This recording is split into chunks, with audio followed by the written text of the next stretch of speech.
Do you really believe that a candlelight vigil can save just one child from an enemy mine? And do you imagine your comfortable protests will soften your heart? Bona tarda a totes.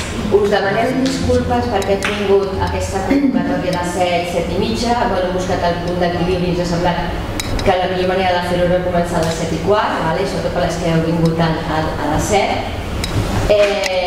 Donar-vos les gràcies per la vostra presència i jo com a Elisabet Fernández i el meu centre Caruna una vegada més us vull agrair la col·laboració amb el Casal de la Dona del Lli de Sant Feliu de Llobregat, que sempre té una oportunitat de fer xerrades, activitats i tal. Us presento a Núria Esteller, ella és especialista en biodescodificació. Treballa també, ella té el seu centre i aquí a Sant Feliu també treballa al Caruna. I ja no dic res més, ella ens explicarà coses superinteressants sobre aquest tema tan apassionant y aquí os la dejo. Gracias. Bueno, yo también quiero agradecer al Casal de la Dona y a la Elisabet que ha promocionado esta charla y sobre todo a vosotras, que supongo que algo os ha llamado de este tema, y este tema como es la pasión de mi vida y es el sentido de mi vida. Poder transmitir este conocimiento es para mí un placer, así que muchísimas gracias a todas vosotras por este interés, porque al final lo importante es conocer para transmitir. Si vosotros os resuena algo, lo transmitiréis a alguien, entonces esto es un efecto dominó.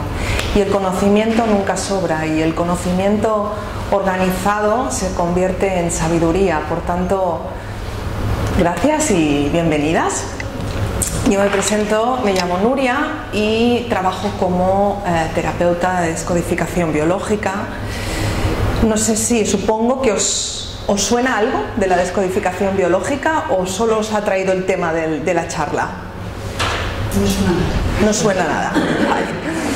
La descodificación biológica es una terapia a mí me gusta hablar más de herramientas terapéuticas, siempre complementarias. Tampoco me gusta hablar de terapias alternativas. Yo creo que todo se puede complementar formando una, digamos, sanación integrativa, en la que se pueda integrar tanto la medicina alopática, la tradicional, como cualquier otro acompañamiento que tenga herramientas para ayudar a la persona siempre a comprender. El comprender es muy importante. Nuestra mente, si os dais cuenta, está siempre pensando, está siempre analizando, está siempre calibrando. ¿Cómo uno va a calibrar o a pensar sobre lo que nos pasa, lo que nos sucede en nuestro cuerpo? ¿Cómo uno va a necesitar la mente un sentido sobre lo que me está sucediendo a nivel biológico, a nivel fisiológico? Yo hace 10 años, más 12 años, enfermé gravemente, sufrí un cáncer. Y ahí algo se despertó en mí y pensé que tenía que tener algún tipo de sentido por lo que yo había vivido, por los acontecimientos que yo había vivido en mi vida en el último año. Y me puse en tratamiento médico, pero busqué también otras alternativas. Y busqué otras alternativas también, complementarias en aquel caso. Y alguien dejó caer en mi mente la palabra descodificación biológica. Alguien hacía una charla de esto y me acerqué a escuchar. Me cautivó, empecé terapia de descodificación biológica y pude comprender el origen de mi enfermedad, el sentido de mi enfermedad. La descodificación biológica nace de la nueva medicina germánica, que es una medicina que descubrió el Dr. Hammer, que era un oncólogo alemán, de hecho era el director de oncología del Hospital de Múnich, era también radiólogo, psiquiatra, pediatra, tenía una larga experiencia médica y él vivió una experiencia traumática en su vida. Dispararon a su hijo y su hijo estuvo 4 meses en coma. Finalmente su hijo murió y a partir de entonces mientras su hijo estaba enfermo, y después él desarrolló un cáncer de testículos y su mujer desarrolló un cáncer de ovarios. Y finalmente su mujer murió de un infarto. Entonces él empezó a dar vueltas a que por qué en este momento esto tenía que tener una conexión con el drama que habían vivido. Y empezó a investigar. Y entonces se dio cuenta que él tenía esa posibilidad, porque trataba pacientes a diario, sobre todo pacientes que padecían cáncer. Se dio cuenta que algo de lo que la persona había vivido tenía que ver con el impacto que se habría producido en el órgano afectado por la enfermedad. Hizo un estudio muy profundo, ha sido muy perseguido, ha estado encarcelado, murió hace poco, murió el 2 de septiembre de este año, después de dedicar toda una vida a demostrar, están demostradas en el Colegio de Médicos de Suiza más de 6.000 casos de sanación de cáncer realizadas por el Dr. Hammer. Entonces, él enseñó, tuvo discípulos, y de estos discípulos hubo uno muy importante que se llama Christian Fletch, que es el padre de la actual descodificación biológica. La descodificación biológica deriva precisamente de esta medicina que el Dr. Hammer descubrió y que está basada en encontrar siempre el sentido biológico, ojo, no vamos a buscar aquí inteligencias ni coherencias, sino coherencias biológicas. Voy a hablar todo el tiempo de biología, de lo que me está sucediendo. Y claro, no hablamos solo de un síntoma físico, podemos hablar de un bloqueo existencial, del tipo, este trabajo ya no me satisface, o me cuesta encontrar pareja, o me cuesta tener relaciones sociales, o, por ejemplo, no me satisface la vida. El síntoma se expresa de muchas formas. De hecho, y fijaros que os diré síntoma, porque la enfermedad solo es una etiqueta, es un nombre. Pero en realidad esa enfermedad está impactando en un órgano del cuerpo. Por tanto, nosotros hablamos siempre de síntomas, no hablamos de enfermedades. Y estudiaremos siempre la función de ese órgano para entender lo que yo he vivido a nivel de conflicto biológico, para que mi cuerpo haya encontrado la solución en un síntoma. Todo esto lo detallaré ahora más concretamente, porque puede parecer muy complicado. La descodificación biológica tiene 3 años de estudio, porque hay mucha anatomía, pero intentaré explicaros el sustrato más importante de la teoría de la descodificación biológica. Yo le he llamado el lenguaje biológico de tu cuerpo. Nuestro cuerpo tiene un lenguaje verbal, hablamos, tiene un lenguaje no verbal, que es un lenguaje en el cual nuestro cuerpo se expresa a través de nuestros movimientos, y tiene un lenguaje biológico. Ese lenguaje biológico es el que se expresa a través del síntoma.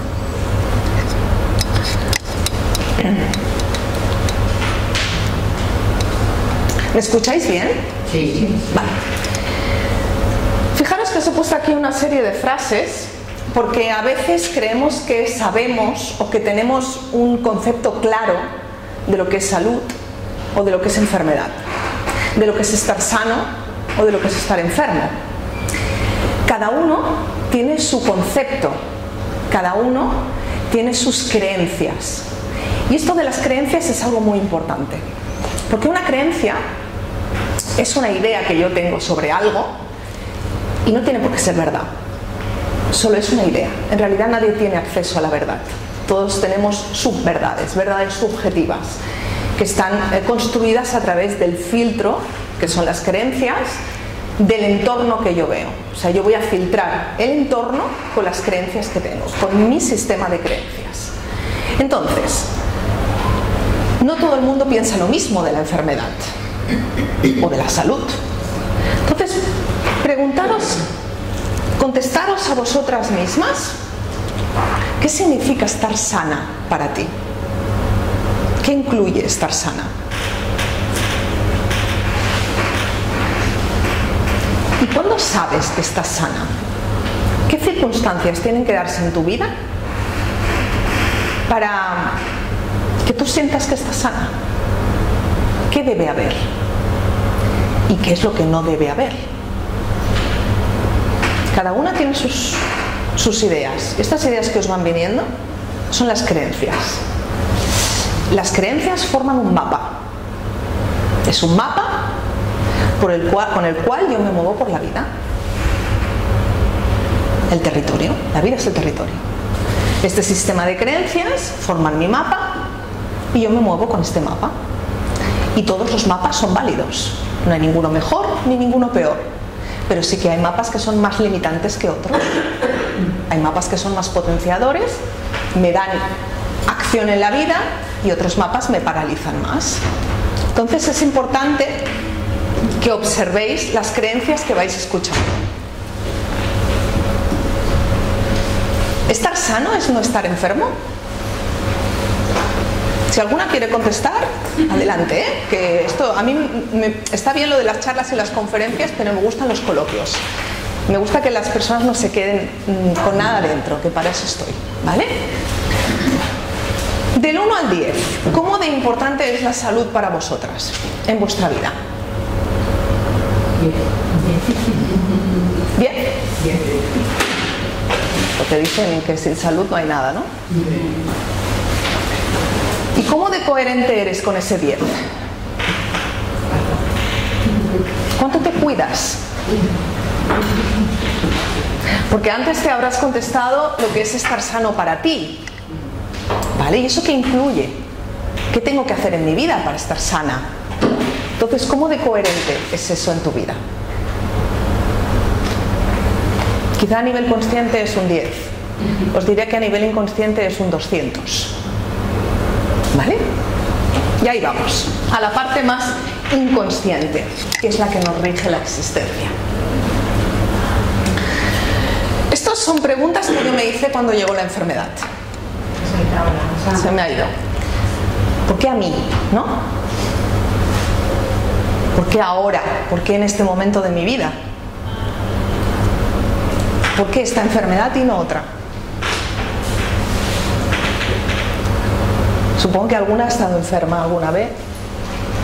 Ya puede ser un constipado como una enfermedad considerada más grave. Pero nos hemos hecho esta pregunta, ¿no? ¿Por qué a mí? ¿Por qué ahora? ¿Por qué esto? ¿Qué sentido tiene esta enfermedad ahora? ¿Qué he hecho mal? ¿No? ¿Cuántas veces nos decimos qué he hecho mal? ¿O qué he hecho yo para merecer esta enfermedad? Como si fuera algo externo a nosotras. Como si no tuviéramos poder ninguno sobre nuestra salud y sobre nuestra enfermedad. Bueno, yo no estoy de acuerdo con esto. Yo creo que creamos nuestra vida. Hay muchas creencias que derivan, o creencias como ideas, que derivan de la cultura judeocristiana, ¿no? Y Jesucristo, que fue un hombre muy inteligente, y no hablo de la figura religiosa en sí, sino del hombre. Yo veo a Jesucristo como puedo ver a Che Guevara, un hombre que trajo un mensaje importante. Él decía que somos hijos de Dios porque somos creadores. Y estoy totalmente de acuerdo con esto. Somos capaces de crear nuestra vida. De hecho, si hacéis un acto de sinceridad con vosotras mismas, os paráis en este presente y tenéis vuestro pasado detrás y empezáis a pensar la manera en la que habéis pensado, sentido, comportado y las decisiones que habéis tomado en el pasado, y observar si la vida ha sido coherente con esos pensamientos, con esos comportamientos. Y si hacéis un acto de sinceridad, veréis que tiene mucho que ver. Claro, no todo es consciente, hay una gran parte inconsciente. ¿Sabéis el famoso dibujo del iceberg? Que hay una punta fuera muy pequeña y debajo hay una gran cantidad de hielo, ¿no? La máxima cantidad de hielo está debajo. Es un símbolo para el inconsciente, representa a la mente. La parte más pequeña que se ve arriba es la parte consciente, la parte que se ve debajo es la parte inconsciente. ¿Quién mueve el iceberg? ¿La parte de arriba o la parte de abajo? Claro, la parte de abajo, porque tiene más volumen y las corrientes marinas lo arrastran. Pero ¿qué pasa si ese iceberg empieza cada vez a reflotar más? Y cada vez hay más parte en la superficie y menos parte debajo del mar. ¿Qué va a pasar con ese iceberg? ¿Quién va a mover ese iceberg? La parte de arriba. Eso es el autoconocimiento. Cuando más me conozco, más esa parte inconsciente aflora al consciente. Y cuando ya más me conozco, más puedo gestionarme, más puedo gestionar mis creencias. De mis creencias se van a derivar los pensamientos, de los pensamientos se van a generar unas emociones y esas emociones van a generar unos comportamientos. Las emociones son las que nos ponen en la acción. Esos comportamientos pueden generar un patrón y ese patrón crea mi vida.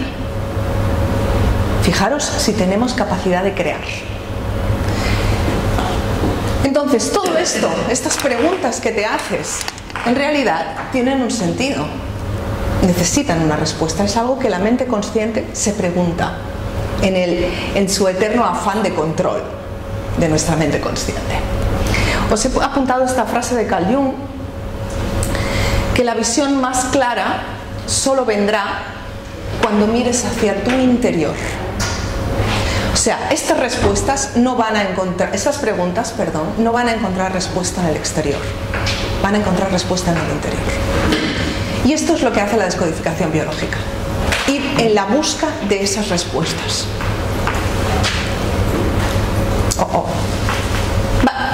Aquí os he puesto una ficha de este cerebro que nos rige aproximadamente el 90% del tiempo. Nuestra libertad depende mucho de nuestra interpretación de nuestro entorno. Y la interpretación de nuestro entorno depende mucho de nuestras creencias. Pero sobre todo depende, creo que es de este señor de aquí, de esta parte del cerebro. La parte reptiliana es la parte más antigua, se llama así porque alude al cerebro de los reptiles. Tiene 500 millones de años, está situado en la parte posterior del cráneo. Es reactiva, o sea, no razona, y tiene una misión muy, muy clara. Y es la supervivencia, el máximo tiempo posible de la especie y del individuo. Esta es su función. Le importa muy poquito la felicidad, por no decir que nada. Le importa mantenerte viva. ¿Por qué? Porque su función es perpetuar la especie. Por tanto, cuanto más tiempo estés viva, no es que podrás estar procreando, no. Procrearás y cuidarás de tus cachorros hasta que sean autónomos. Claro, en el caso de la especie humana, nuestros cachorros no son autónomos ahora a veces hasta los 30. En la especie animal, en la especie mamífera animal, bueno, nosotros somos mamíferos animales, pero en los animales, cuando hay el destete, se acabó mamá, excepto los gorilas que están como 3 años. Pero, ¿entendéis un poco la función básica de este cerebro? Esto es muy importante que lo entendáis. Realmente no somos tan libres de pensamiento, porque este corta el bacalao, este está todavía allí en las cavernas, con las leyes de las cavernas, no entiende de 2018, no entiende de tecnología, no entiende de hospitales, no entiende de supermercados, entiende de vísceras, de emociones viscerales. Y las emociones viscerales están básicamente basadas en la supervivencia. Y ahora iremos a ellas. Si en cualquier momento tenéis una pregunta, me paráis, ¿eh? Por favor, no os quedéis con ninguna duda dentro. ¿De acuerdo? Bien. ¿Qué nos diferencia de los animales? Este de aquí. La corteza cerebral es la última parte del cerebro y nosotros somos la única especie en este planeta que tiene corteza cerebral. Y aquí delante, esta parte de aquí se llama neocórtex. Esta parte de aquí nos permite visualizar. Somos los únicos animales del planeta que podemos visualizar, por eso podemos crear. Porque todo lo que se crea pasa antes por la mente de una persona, ¿verdad? Todo lo que hay en este planeta antes estuvo en la mente de una persona, ¿sí? ¿Y qué hizo que apareciera en la mente de esta persona? ¿Por qué alguien construyó una silla? Ya, pero ¿para qué? ¿De dónde viene? Ahí estamos, la necesidad. Siempre es la necesidad. La creación tiene la base de la necesidad. Y esto, imaginaros lo antiguo que es. La rueda, los puentes. Los puentes no se idearon para cruzar los ríos. No, se idearon porque había serpientes en el agua que mataban. Entonces, para evitar las serpientes se construyeron los puentes. Siempre estamos en la supervivencia. Y a día de hoy seguimos igual, sin engañarnos. Hay gente que quiere sobrevivir, sí. Mucha luchadora y sí. también se muere. Claro. Está desesperada por sobrevivir. ¿Qué pasa? Que ahí el neocórtex, o sea, no, bueno, el límbico, lo que sea, puede al reptiliano. No, luego lo explico cuando entremos en la enfermedad, lo entenderás. ¿Vale? Bien. El límbico es el de las emociones, es el que gestiona las emociones. Es donde están las... En el límbico se gestiona el miedo. El miedo nos rige la vida, pero es que el miedo es muy necesario. Sí. ¿Qué entendemos por supervivencia? Esto que el cerebro busca desesperadamente. La supervivencia es la conservación de la vida a pesar del estrés del entorno. Ojo, que el entorno nos presiona constantemente. Hay presión en el entorno desde que nos levantamos hasta que nos acostamos. Pero ahora imaginaros la presión que había en el entorno cuando vivían en las cavernas. ¿Os imagináis la presión que había entonces? Era brutal. O sea, allí la supervivencia era todo el día luchando por la supervivencia. ¿Y en qué condiciones? Claro, ahí el cerebro tuvo que evolucionar de una forma rápida y distinta a la de los animales. ¿Sí? Porque los animales tienen otras capacidades físicas. ¿Y el humano qué hizo? Desarrolló el cerebro, básicamente. Como solución de supervivencia,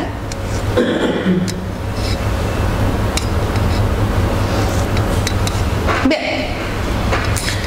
¿Qué necesitamos para sobrevivir? Porque ahora parece que tenemos necesidades como internet, móviles y estas cosas, que parece que sí, que la supervivencia nos va ahí, ¿no? Televisores, coches. Pues valentía y fuerza. Valentía y fuerza interior. ¿Fuerza interior para qué?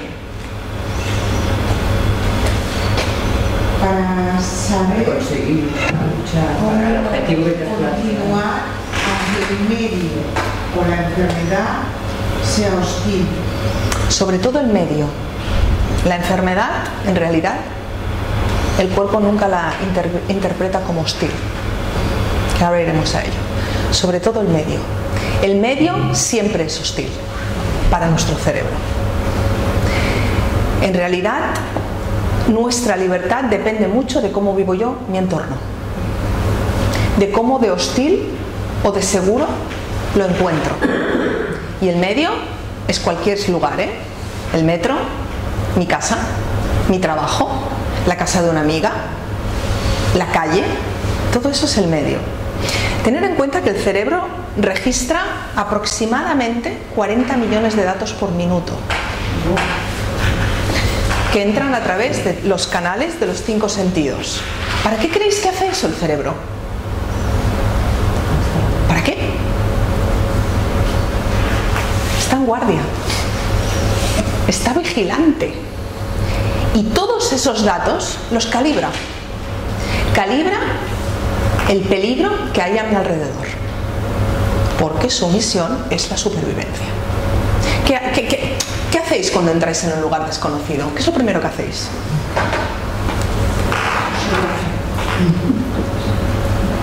El refranero español es muy listo. allí donde fueras hicieras lo que vieras, ¿no? Pasa inadvertido. Todo esto son leyes muy antiguas, muy prehistóricas. Yo primero observo y luego actúo en consecuencia de lo que veo. Pero yo no estoy registrando solo lo que veo. Estoy registrando olores, estoy registrando temperaturas, estoy registrando palabras, tonos de palabras, lenguajes no verbales de las otras personas. O sea, yo soy una fan del cerebro humano, yo admiro el cerebro humano. Es lo más fantástico que hay en este universo. Para mí es el universo, el cerebro. Tiene una capacidad que el día que podamos desarrollarla del todo, bueno, creo que ya no estaremos aquí. ¿Habéis visto la peli de Lucy? Sí. ¿No? ¿Sí? Pues os la recomiendo. Lucy. Lucy. Es una ciencia ficción. Bueno, yo creo que esa ciencia ficción va a ser verdad, como eran los móviles en las pelis de hace 50 años. Es una chica que llega a utilizar su cerebro al 100%. Y es fantástica la película, la verdad. Entonces, ¿cuándo mi cerebro registra que la supervivencia está asegurada? Cuando hay una serie de necesidades que están cubiertas. ¿Cuáles son? Las más arcaicas. Respirar. Si no puedo respirar, voy a tener un conflicto de atrapar el aire. Y diréis, este conflicto hoy en día no existe. ¿No? Todo el mundo puede respirar hoy. Vale, os voy a decir el secreto del inconsciente.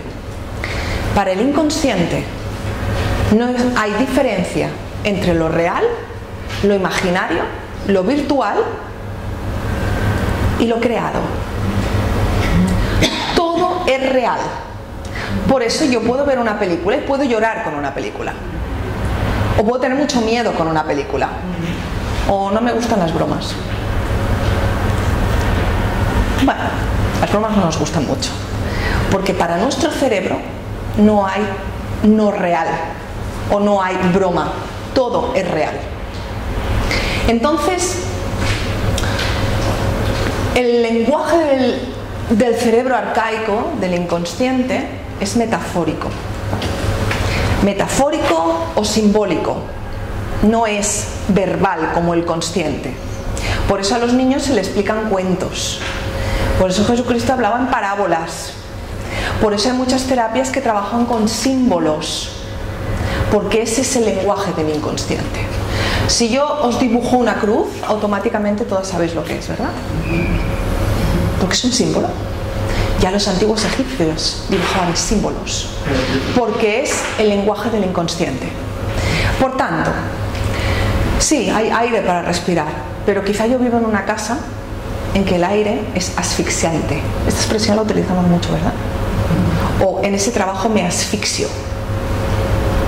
¿Qué va a interpretar nuestro cerebro? Hay peligro de supervivencia, porque estoy registrando que hay asfixia.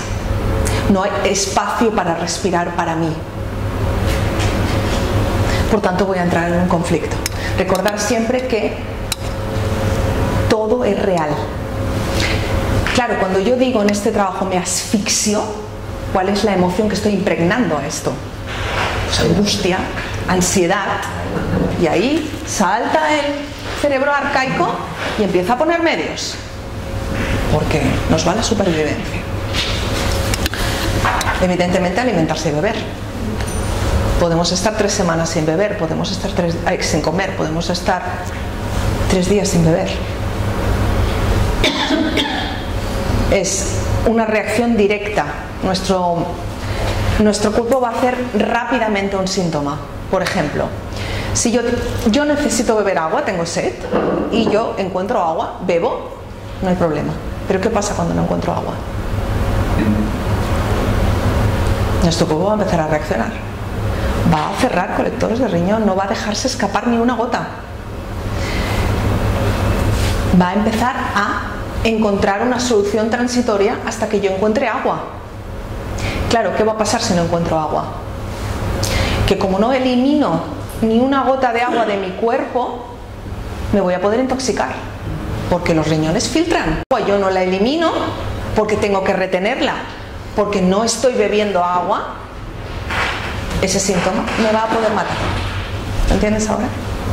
El síntoma me va a poder matar, porque no estoy solucionando el conflicto. Esto es algo muy práctico, no encuentro agua, pero el agua es algo pragmático, es algo físico, material. Pero ¿qué pasa si no encuentro la protección? O no encuentro el apego, o vivo con miedo y no resuelvo eso. El síntoma se va a intensificar y evidentemente nos puede matar si no resuelvo el conflicto. Lo que os decía de otra necesidad básica, eliminar desechos. ¿Quién elimina desechos? Hígado, riñones, intestino. Yo puedo tener un problema de intoxicación cuando no estoy eliminando, pues a lo mejor, alguna porquería que me están haciendo, por ejemplo. Es el sentido metafórico, ¿eh? Siempre es la emoción. El termómetro del inconsciente es la emoción, siempre. No es el hecho. Lo que nos sucede nunca es el problema. Lo que nos sucede no nos enferma. Lo que nos enferma es la interpretación de lo que nos sucede. Porque esa interpretación va a gestionar una emoción, va a generar, una emoción. Y esa emoción, nuestro cerebro arcaico la va a registrar. Y como no le guste, porque está en la tonalidad de peligro de supervivencia, va a empezar a actuar. ¿Sí? Reproducirse, la más, yo diría casi tan importante como respirar o alimentarse. Esto está en nuestra naturaleza. Hay que reproducirse, estamos aquí para ello, para perpetuar la especie. Y sí que es cierto que conscientemente puede haber muchas mujeres que no quieran ser madres, de una forma consciente, pero a la biología eso no le importa. Y a nuestro cerebro arcaico no le importa que esa mujer no quiera ser madre. Y lo va a gestionar. Quizá va a hacer un mioma en el útero, va a llenar el útero, o quizá va a hacer quistes ováricos, que son el órgano de la reproducción. Diferentes síntomas. El de mama es otra historia.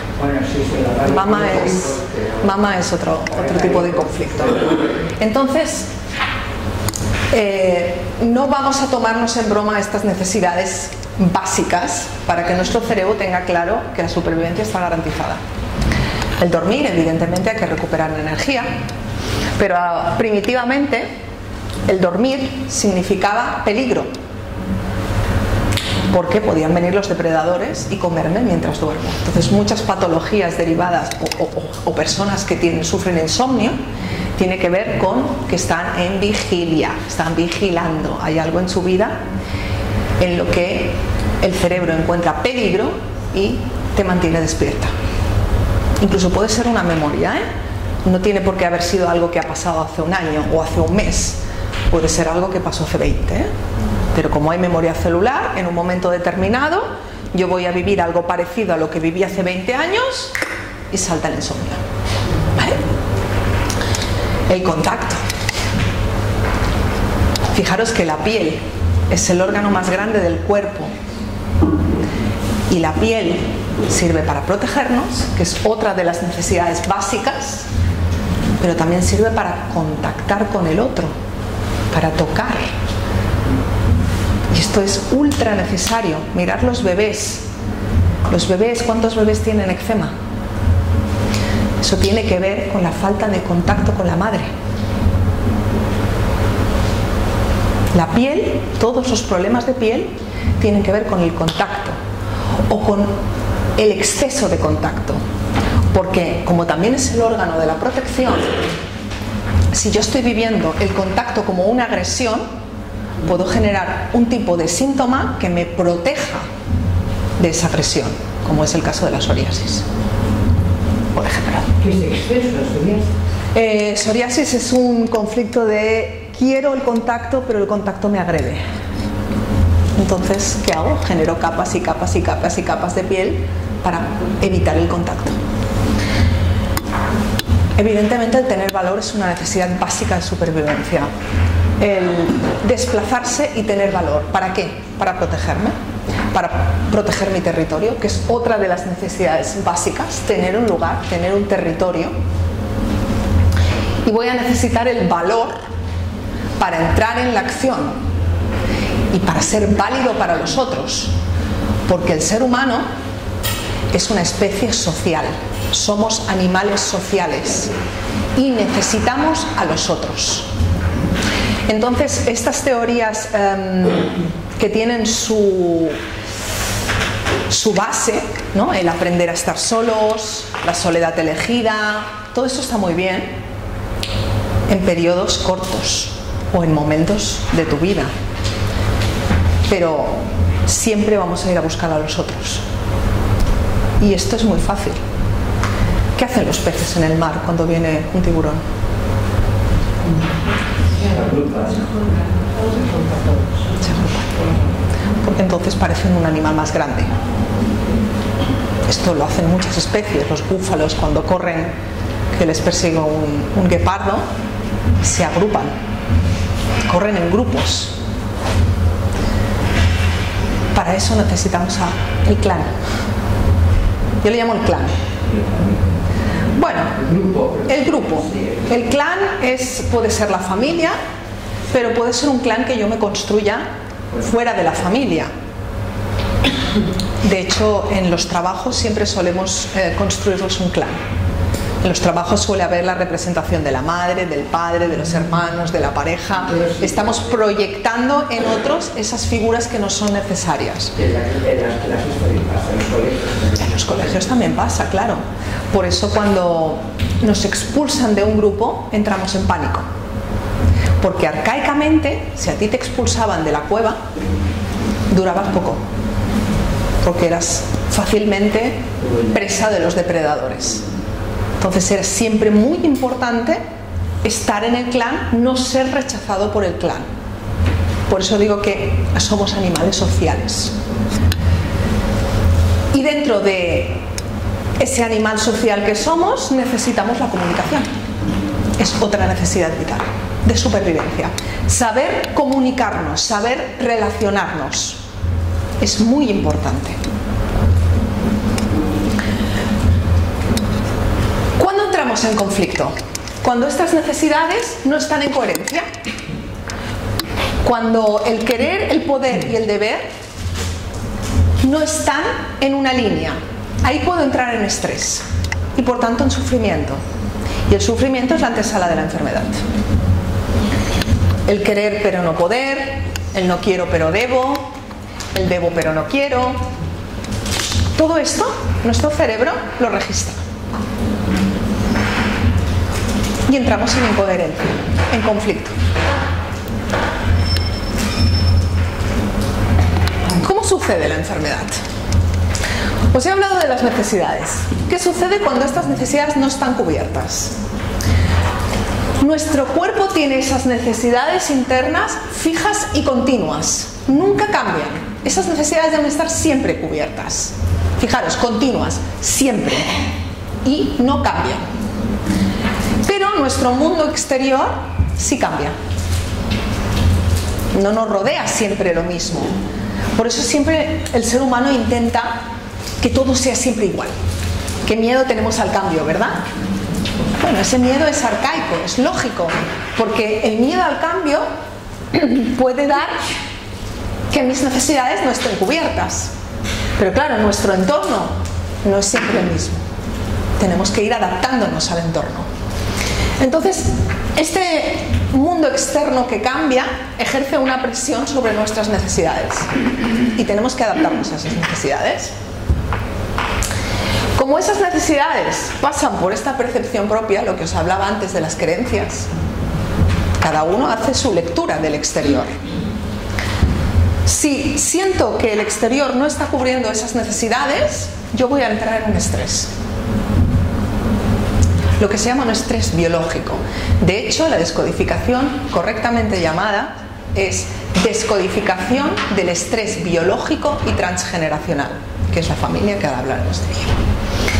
Siempre no es un estrés mental, es un estrés biológico en el cuerpo. El cuerpo se estresa porque alguna de las necesidades no está cubierta. Voy a gestionar, a través de este estrés van a aparecer emociones. Miedo, ira, rabia, frustración. De hecho, están registradas 2000 emociones. Y nuestro cerebro arcaico va a registrar esa emoción. Y esa emoción que registra nuestro cerebro es su termómetro para medir si estamos o no estamos en peligro de supervivencia. Esto va a provocar el estrés biológico, que automáticamente es un conflicto. Dime. ¿Qué pasa con los niños que, por ejemplo, tienen un cáncer y son muy pequeños? No han tenido casi tiempo de... Bueno, sí han tenido mucho tiempo. ¿Por qué? Porque nosotros no nacemos, no somos un libro en blanco. Nosotros traemos memorias celulares de nuestra familia, de los conflictos familiares que no se han solucionado. Esto ya lo está estudiando la ciencia, se llama epigenética. Concretamente os recomiendo un libro del doctor Manuel Esteller que se llama Yo no soy mi ADN. Mi ADN, que habla precisamente de cómo se ha observado y se ha comprobado ya científicamente que lo que viven... ¿Perdona? Doctor Manuel Esteller. Lo que sucede en la familia y no es solucionado pasa a las generaciones venideras. Esto por un lado. Y por otro lado, las enfermedades de los niños suelen responder a conflictos emocionales de los padres. O sea, ¿qué necesita un niño por encima de todo? Cariño, protección, amor, seguridad. Ser deseado. ¿Cómo? Ser deseado. Ser deseado, ha dicho la compañera. Necesita por encima de todo que lo alimenten y que lo protejan y que le den calor. Entonces, si mamá o papá está viviendo algo que le impide dar eso que el niño necesita, el niño va a intentar salvar a esa madre que es una mujer o a ese padre que es un hombre de su conflicto emocional. Y muchas veces, no digo siempre, muchas veces lo hace a través de un síntoma. Por ejemplo, un síntoma o a través de su propio conflicto. Por ejemplo, ¿cuántas veces mamás con bebés que consiguen por fin salir una noche a cenar con las amigas han hecho equilibrios y el niño sé que puede quedar en casa y yo me voy con las amigas? Y ese niño ese día tiene fiebre. ¿Y cuántas veces hemos dicho, es que parece que lo sabe, o parece que lo hace expresamente para que me quede? No, no lo hace por eso. Es su solución biológica. ¿Por qué? Porque mamá es el calor. Y si mamá se va, yo voy a tener que generar el calor en mi cuerpo. Es una solución biológica otra vez. Pues, claro, depende del caso. Yo os pediré que no toméis lo que yo digo como generalidades. Cada caso es individual, porque cada caso hay una interpretación del entorno distinta. Entonces, hay muchos diccionarios de descodificación biológica en la red, en internet. Yo diría que si los leéis, los cojáis con pinzas, porque está en una generalidad. Pero cada persona es un mundo, cada persona es una interpretación de la presión del entorno. Y podemos incluso sumar un conflicto que no teníamos con lo que estamos leyendo. Claro, si yo leo que una cistitis es un problema de territorio porque alguien está invadiendo mi territorio y yo no tengo la cistitis por eso, tendré dos conflictos, porque me lo creo. Claro, cuando le damos poder a cierta autoridad, médicos, abogados, jueces, ¿no? Son la autoridad. Entonces, cuando nos dan un pronóstico o un diagnóstico, automáticamente, para adentro me lo creo, y esto es lo que va a pasar, porque mi cerebro no va a discutir con mis creencias, solo las va a validar. Entonces, ojo con los diccionarios. Y recordar siempre que estoy hablando de generalidades, que cada caso es individual, porque si con un diccionario lo tuviéramos solucionado, no existiría la terapia. Sí, que bien, ¿verdad? Bien. Entonces, el cerebro empieza a buscar una solución. Cuando aparece este conflicto, aparece este estrés, el estrés es derivado de una necesidad que no está siendo cubierta, y entonces empieza el cerebro a buscar una solución. La solución empezará a ser de lo más simple a lo más compleja. El cerebro nos va a dar oportunidades antes de entrar en el síntoma. ¿De acuerdo? Va a intentar encontrar una solución práctica. Por ejemplo, yo entro en un trabajo y el jefe me acosa.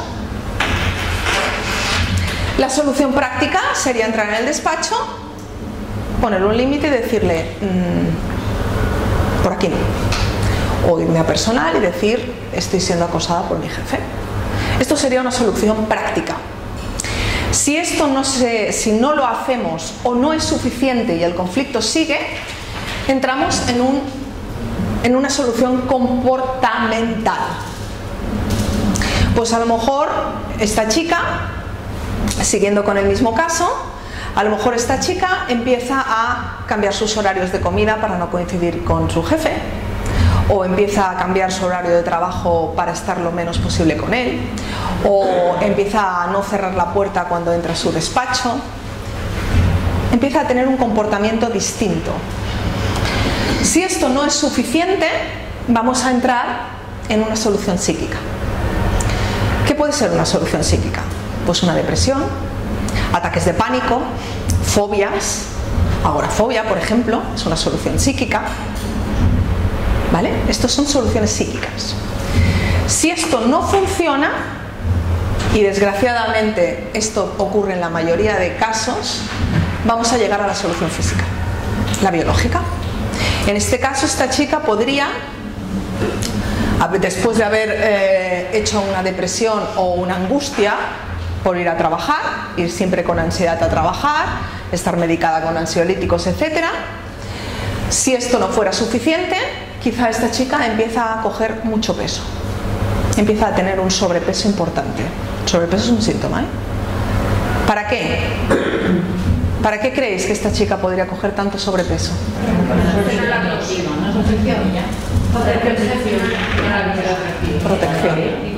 Protección. Protección de formación de su feminidad.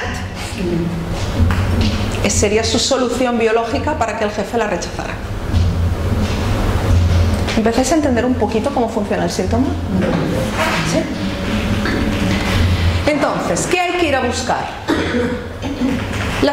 Esta solución física o el síntoma, Claude Chaban, que fue un oncólogo francés que descubrió los ciclos de memoria celular y el proyecto sentido, que son cosas muy importantes en la vida de una persona, dijo que la enfermedad era una expresión biológica de un conflicto de supervivencia. Recordar que el conflicto se genera cuando la necesidad no está cubierta. ¿Sí? Es una metáfora, en realidad es un simbolismo del inconsciente. El síntoma está diciendo algo. Es como una llamada de teléfono, ¿no? Te puedes tomar un paracetamol, un ibuprofeno, o te puedes parar a pensar qué te ha estresado en la última hora para provocarte este dolor de cabeza. ¿Cuándo has creído que no eras suficientemente lista? ¿O cuándo te han dicho que no eres suficientemente lista? ¿O cuando has tenido un problema a nivel intelectual? Bueno, o puedes hacer las dos cosas, tomarte el ibuprofeno e intentar darle un sentido a tu síntoma. Ojo, el síntoma no es inteligente, ¿eh? Nuestro cerebro arcaico no funciona con inteligencia, funciona con una reacción biológica, es coherente, no es inteligente, es coherente a su función, que es la supervivencia. ¿Sí? Os voy a dar otro ejemplo. Me vino una persona a terapia con cistitis repetitivas, una infección de orina, y bueno, después de trabajar nos dimos cuenta que esto aparecía cuando su cuñado de vez en cuando venía a ver el fútbol con su marido, de vez en cuando, bastante a menudo. Cuando él aparecía en casa, no respetaba el mobiliario, acaparaba al marido y ella hacía una cistitis.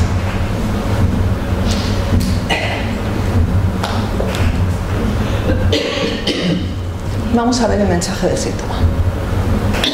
El mensaje del síntoma es un SOS, es una llamada de socorro. El síntoma te está diciendo, hay una necesidad que nos está cubriendo y nos va la supervivencia en ello. Vale, vamos a leer este mensaje.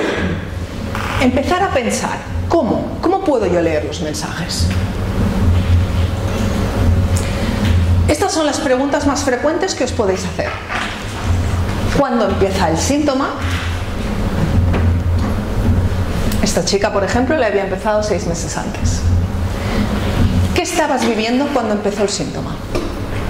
Nosotros vivimos en normotonía, ¿vale? Esto es lo que nuestro cerebro quiere, que vivamos en normotonía, todo lineal, todo tranquilo, todo cubierto, pero la vida no es esto, ¿verdad? La vida hace esto, ¿no? Un sabio oriental decía, la vida es un bol de té, luego es otra cosa y luego es otra vez un bol de té.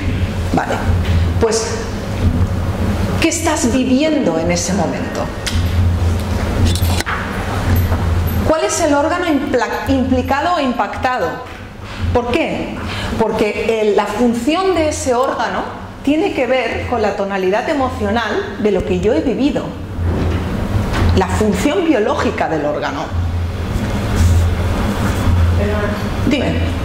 Y si es algo muy general, por ejemplo, las articulaciones de todo el cuerpo no es ningún órgano, sino... Sí, las articulaciones por supuesto que son un órgano. Claro. Todas las articulaciones.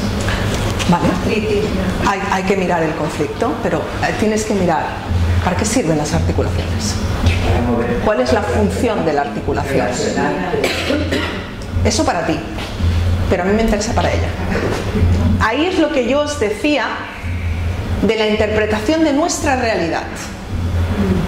Porque a lo mejor para alguien los brazos sirven para cargar y para otra persona sirven para abrazar. Entonces estamos en conflictos distintos. Por eso os decía lo de los diccionarios.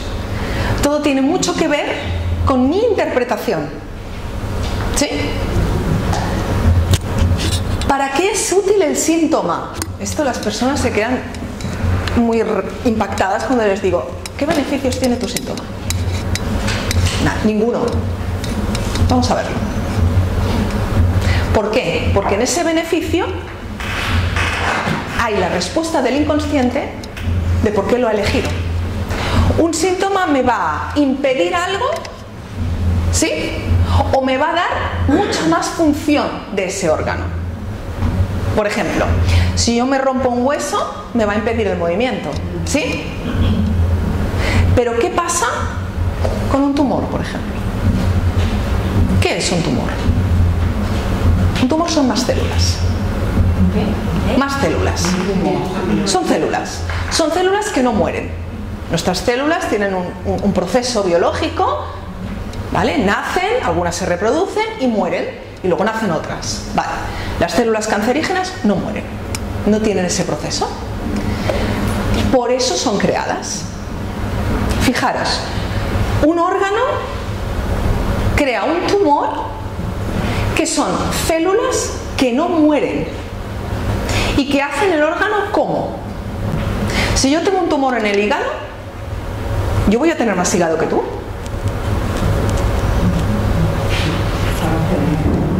¿No? Sí, yo voy a tener más hígado que tú. Yo voy a tener más cantidad de hígado que tú. Yo voy a tener más células. Vale, ¿para qué yo voy a pedir, mi inconsciente va a hacer este tipo de síntoma? ¿Para qué quiero más órgano? Porque le estoy pidiendo una hiperfunción al órgano. Porque la hiperfunción también es una solución biológica. O sea, los síntomas hacen de más o hacen de menos. Te dan una hiperfunción o te paralizan. Entonces, esta también es una buena pregunta. ¿Para qué es útil ese síntoma? Porque eso me da pistas de qué conflicto he podido estar viviendo. ¿Sí? Vale, volvamos al caso de la chica de la cistitis. Venga, ¿para qué sirve? La cistitis, ¿sabéis que es una inflamación de la vejiga o de los uréteres? ¿Sí? Vale, ¿para qué sirve la vejiga? No. Para contener la orina. Vale, ¿para qué sirve la orina en un mamífero?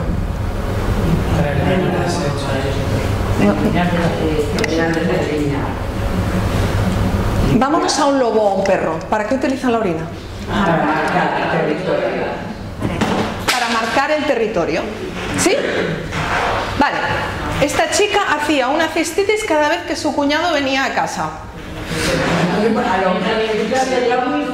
¿Cuál era su conflicto?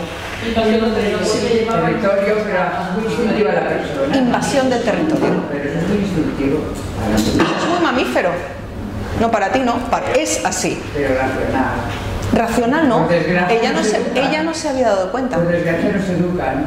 Ella no se había dado cuenta que le molestaba a su cuñado.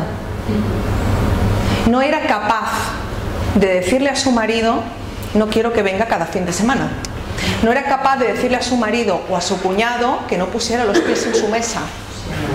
Entonces, el cuerpo, claro, primero pasó una etapa de ansiedad. Cada vez que sabía que el cuñado venía, entraba en ansiedad. Hizo la solución psíquica. Como esto no solucionó el tema, su biología. Yo os digo que los síntomas no son inteligentes, ¿eh?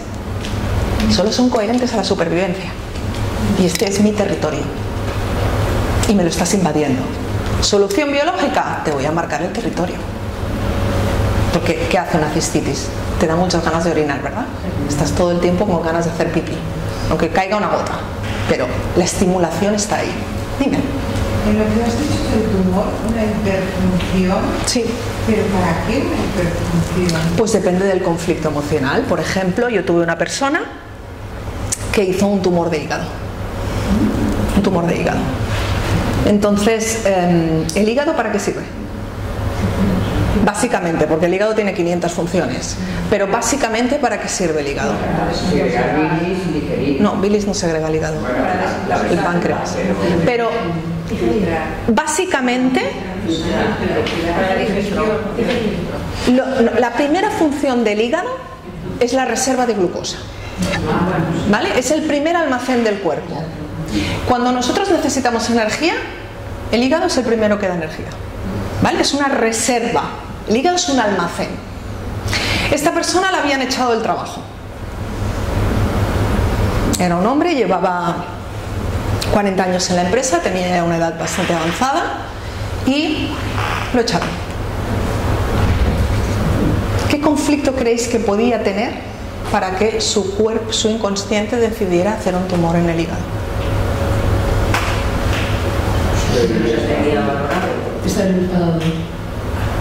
Miedo. ¿Miedo a qué? A no tener ingresos económicos. Vale, ¿y los ingresos económicos? ¿Esto para el inconsciente qué significa? Porque el inconsciente no sabe lo que es el dinero, ¿eh?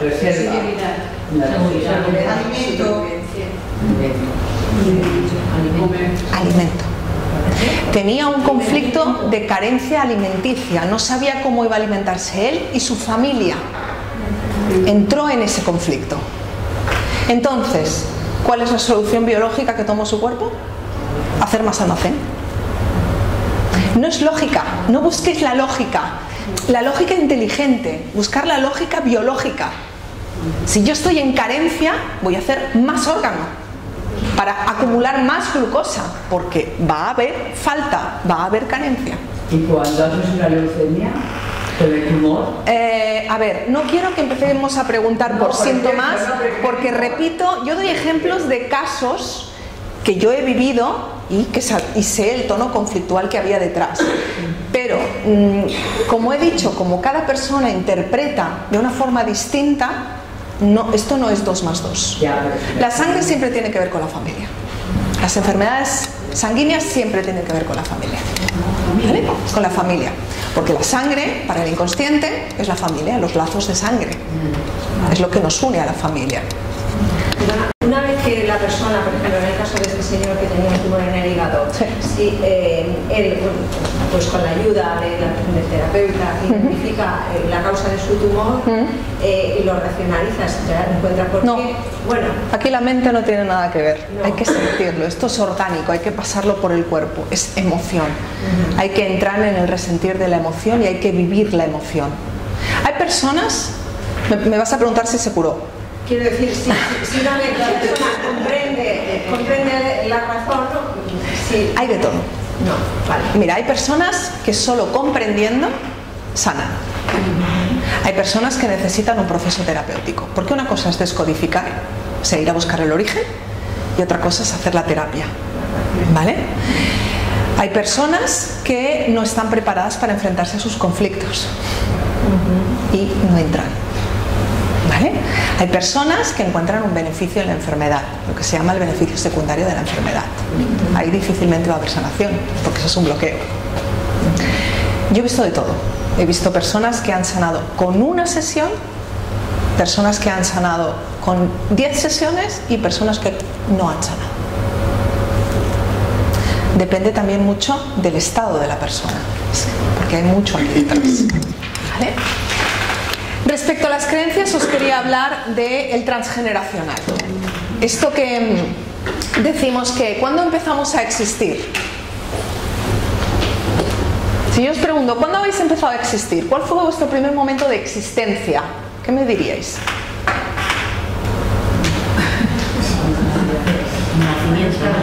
El nacimiento. En la concepción. A nivel de físico, a nivel biológico, existís a partir de la fecundación. Pero en el momento de la fecundación se va a volcar una información. La información de todo lo que se ha vivido en nuestra familia. ¿Para qué? ¿Qué sentido tiene esto?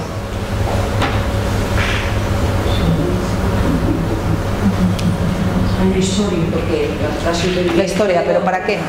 El hombre ha aprendido las cosas, entonces para poder sobrevivir recoge la herencia, ¿no? Lo que ha aprendido. Sí, señora. Soluciones de supervivencia. Pero no solo soluciones de supervivencia, sino también conflictos que no han sido solucionados. Porque ahí no se ha encontrado la solución. Por tanto, la especie, el clan, está en peligro. Entonces, toda esta información se transmite a nivel de ADN mitocondrial. El ADN mitocondrial solo lo transmiten las mujeres, porque los hombres, el ADN mitocondrial está en la cola. Y sabéis que cuando hay la fecundación, la cola del espermatozoide se rompe. Entonces, se transmite del padre al hijo, se transmite de una forma más comportamental y a través del inconsciente del clan. ¿Sabéis que tenemos 3 inconscientes? El individual, el familiar y el colectivo. El colectivo es el, por ejemplo, que se usa en las constelaciones familiares. ¿Habéis hecho constelaciones alguna? Vale. Pues las constelaciones, lo que se hace es utilizar el inconsciente colectivo. Es esa memoria filogenética que tenemos la humanidad. ¿Por qué un bebé cuando nace sabe que tiene que mamar? ¿Cómo lo sabe? Es que es un instinto. Sí, vale. ¿Y qué es un instinto? Un instinto es una solución que se ha encontrado a lo largo de los años. Y el bebé sabe que tiene que mamar. Pero porque se le ha transmitido. Y si no mama se muere. Claro, le va la supervivencia. Por eso registramos siempre las soluciones de supervivencia y sobre todo las no soluciones. O sea, lo que no se ha encontrado es básicamente lo que puede hacer que una persona entre en un conflicto. Entonces estudiamos una parte de la descodificación, estudia la historia familiar. O sea, ¿qué hacemos cuando hay un síntoma o un conflicto comportamental? Estudiamos la vida contemporánea de la persona, si allí no se halla nada. Vamos a ir al nacimiento, vamos a ir a los 9 meses de embarazo, vamos a ir al momento de la fecundación, súper importante, todo el mundo debería trabajarse en el momento de la fecundación. ¿Y cómo lo sabes ese momento? Sí, se sabe. Se saca, en terapia se saca. Y la historia familiar, porque todo eso es nuestra vida. Nuestra vida no empieza en el momento de nuestro nacimiento, para nada. Tiene una pregunta. ¿Tiene que ver un poco los nacimientos que haya...? La forma de nacer, el parto, ¿te refieres? Supongo que forma de nacer sí, también, pero que haya coincidencias con los años. Claro, esto es la lectura del árbol. El árbol tiene una lectura y se miran las fechas para ver con quién estamos conectados. Sí. Esto es la lectura del árbol. Pero las mitocondrias es una enfermedad. No, es una parte de la célula, el ADN mitocondrial. Es una enfermedad. Es una enfermedad. ¿Las mitocondrias? Las mitocondrias. ¿Qué enfermedad es las mitocondrias? Es una parte de la célula, las mitocondrias, el ADN mitocondrial. Es importante saber qué se ha vivido en la historia de mi familia, porque lo que se ha vivido en la historia de mi familia va a generar las creencias que van a formar parte de mi mapa. ¿Sí? Depende de lo que se ha vivido. Si, por ejemplo,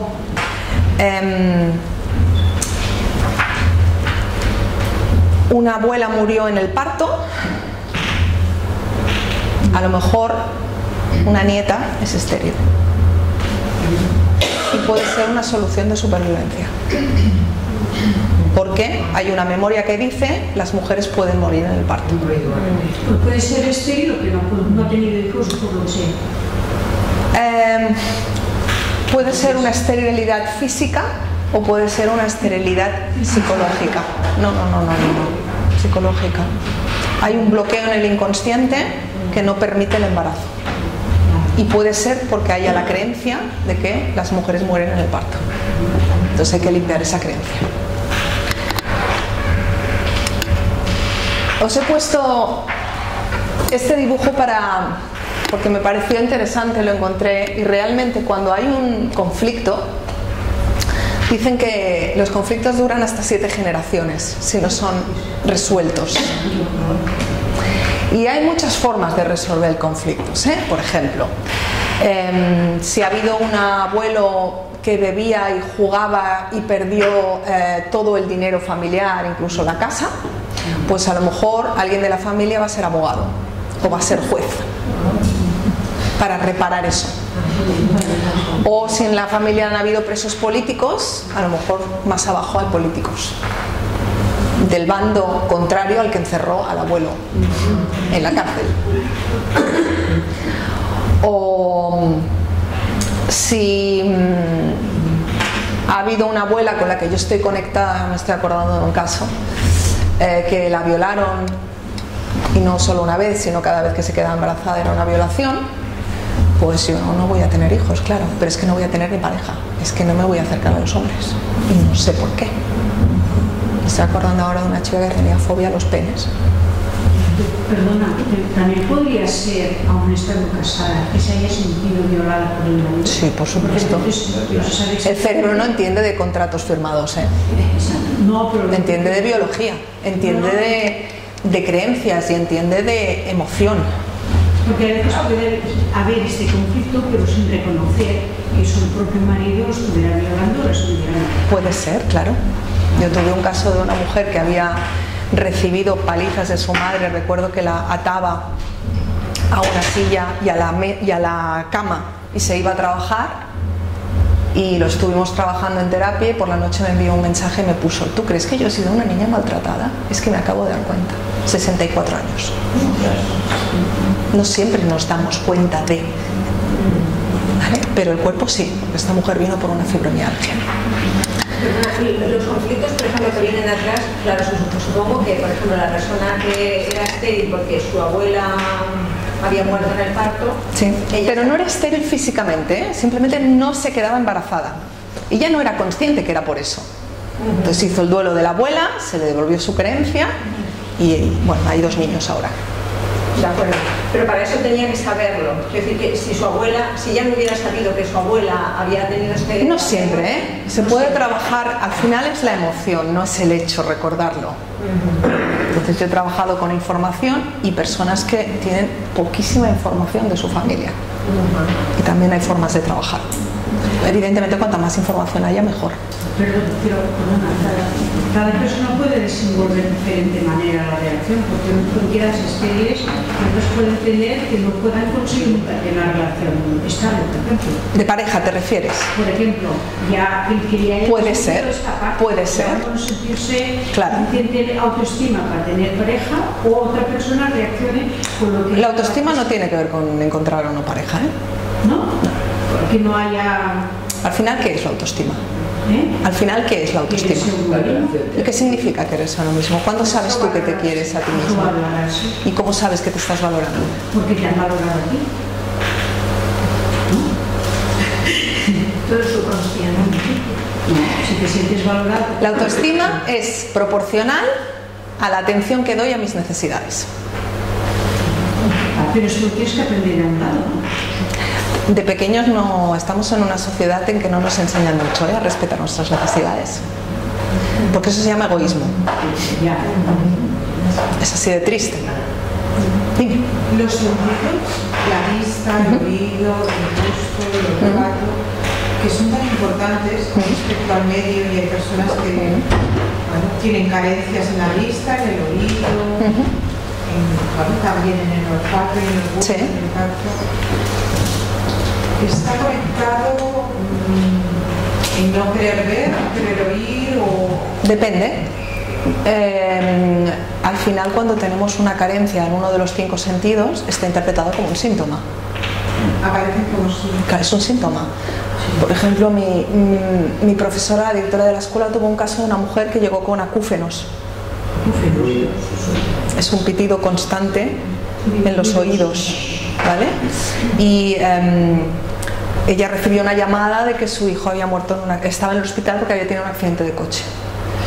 Entonces al principio ella pensó que venía de aquí, de la llamada, pero no, venía de que la madre fue a la UCI y entró a ver al chico, el chico estaba conectado a la máquina, sabéis que la máquina hace pip, pip, pip, pip. Entonces ella salió del box, habló con el médico y su mente inconsciente estaba pendiente del pip, pip, pip, porque eso era que su hijo estaba vivo, y de repente dejó de oír el pip, ¿vale? Su hijo murió y aparecieron los acúfenos. Ese ruido sustituía al pip, pip, pip, pip, porque era insoportable. Entonces, cuando uno de los 5 sentidos tiene algún síntoma, se trata igual, es un conflicto. El no ver de cerca, el no ver de lejos, depende. Siempre se necesita un diagnóstico para descodificar. Una agresión también. ¿Una agresión? Sí, claro, por supuesto. Una de las necesidades básicas de supervivencia es la protección. Una agresión es el conflicto de esa necesidad no cubierta. Dime. Perdón, yo quería preguntar algo. Si simplemente no hay síntomas, o sea, si yo simplemente quiero seguir... Físico. No hay síntoma físico, no hay enfermedad, no hay...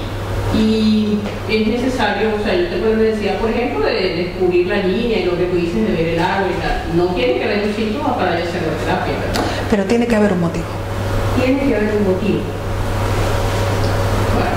O sea, es importante que haya un motivo. Porque si yo quiero estudiar mi árbol, también será por algo.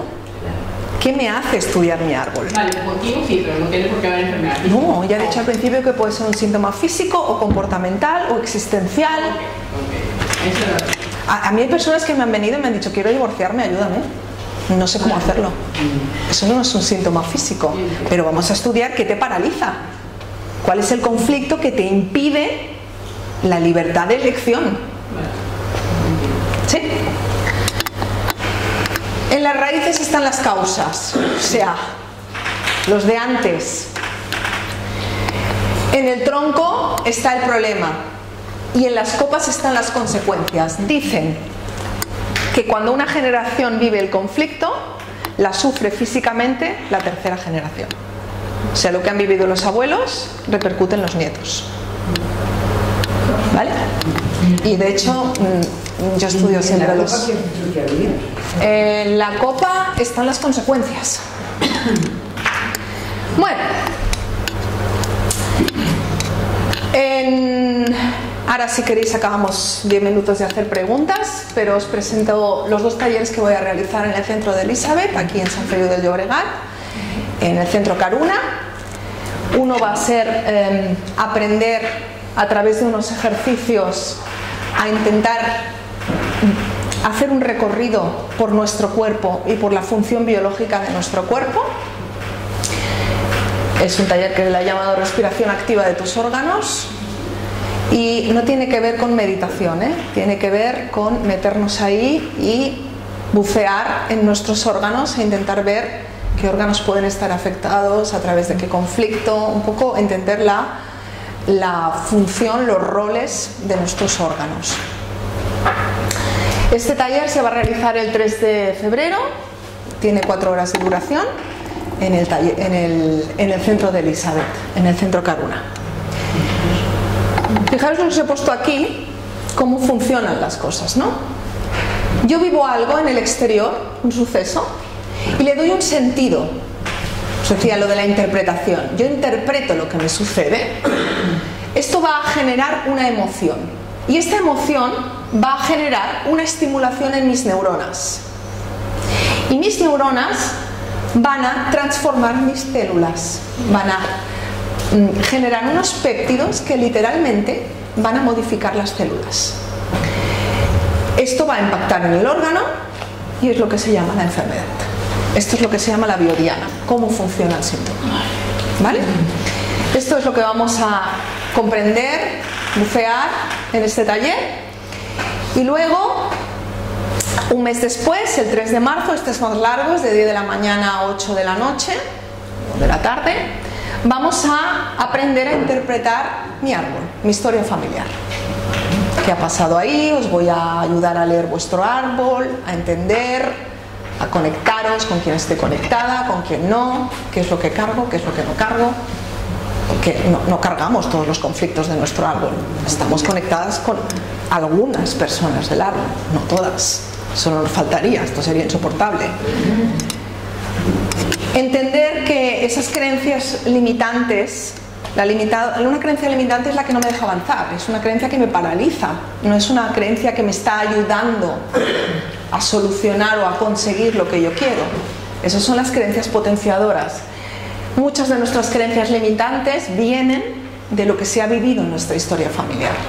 Entonces este taller nos ayuda a comprender, debido a lo que se ha vivido aquí, yo creo esto. Y con quién estoy conectada y qué vivió esa persona. Y bueno, pues en este caso bucear en nuestro árbol. Y este taller será el sábado 3 de febrero, de 10 de la mañana a 8 de la tarde. Si queréis apuntaros a...